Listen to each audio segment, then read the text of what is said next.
Ya, ini ada yang nanya, seorang ibu yang anaknya usia 8 tahun laki-laki usil sama adiknya yang usia 3,5 tahun. Jadi tiap hari ada aja kelakuan kakaknya ini, dan kayaknya tuh kakak nggak punya rasa sayang gitu, kayak belum muncul rasa sayang ke adiknya. Kira-kira pendekatan yang efektif itu seperti apa ya? Iya, sebenarnya waktu itu kita sempat nanyain balik ya ke ibu yang bertanya kan, Mm-mm. usilnya contohnya kayak gimana gitu kan. Kenapa? Karena ini penting buat kita kenalin dulu ya. Usilnya itu yang seperti apa? Apakah usilnya itu hanya bercanda ringan Mm-mm. gitu, hanya ngomong-ngomongin aja, atau ternyata usilnya ini termasuk menzolimi ya, dalam artian mungkin menyakiti fisik ya, merugikan adiknya, mungkin juga berpotensi berbahaya dan semacamnya. Oke. Nah, karena disinilah kan kita ingat Rasulullah SAW pernah kasih kita salah satu panduan.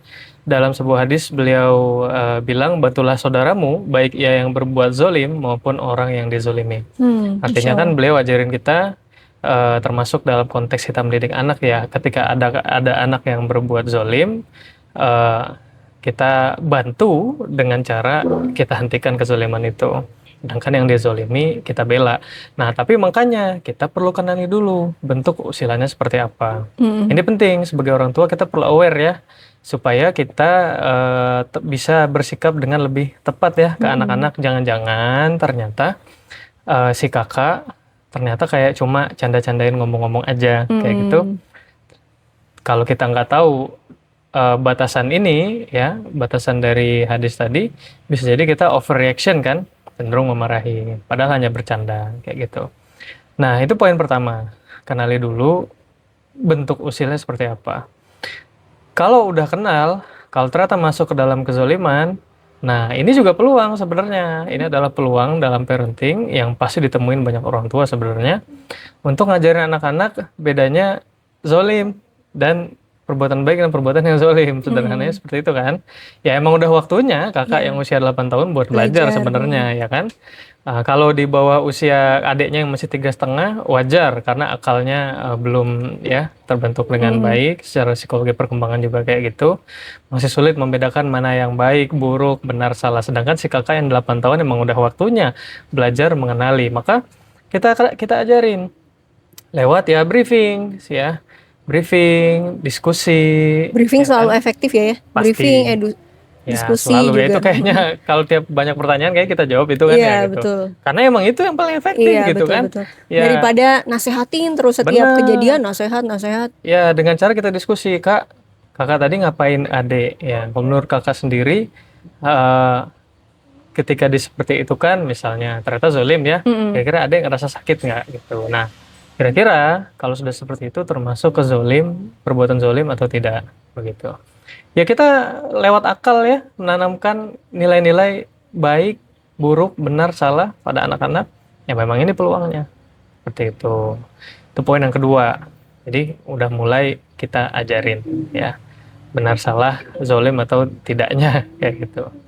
Yang ketiga, maka kita ajarin juga ke kakak untuk belajar minta maaf. Hmm. Itu pasti. Kalau ternyata termasuk dalam kezoliman.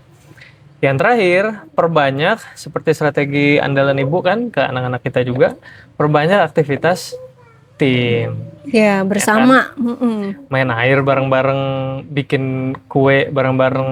Waktu itu kita pernah bikin klepon ya, Iya. bikin apa, risoles Ya, atau apa ya waktu itu, masak-masak risol bareng mayo lah ya ya. waktu itu. Heeh. Ya Dan kegiatan, tambahin juga mainannya di rumah, jangan hanya beliin masing-masing. benar, permainan tim kayak bikin nyusun puzzle. Waktu itu ya kita Mm-mm. beli puzzle sampai ratusan potong kan, nyusunnya bareng-bareng kayak gitu.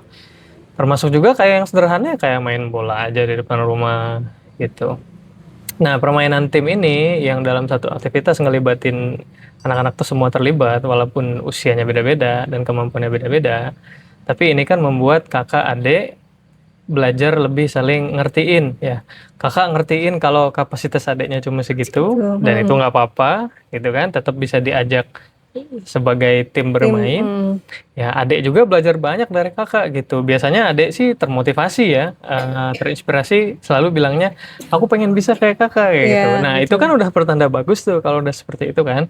Artinya berdua udah makin saling kompak ya, sehingga Ketika udah jadi tim yang lebih baik, insya Allah usil-usil berantem-berantem itu akan menurun ya frekuensinya. Nah, menurut saya sih itu. Oke, siap.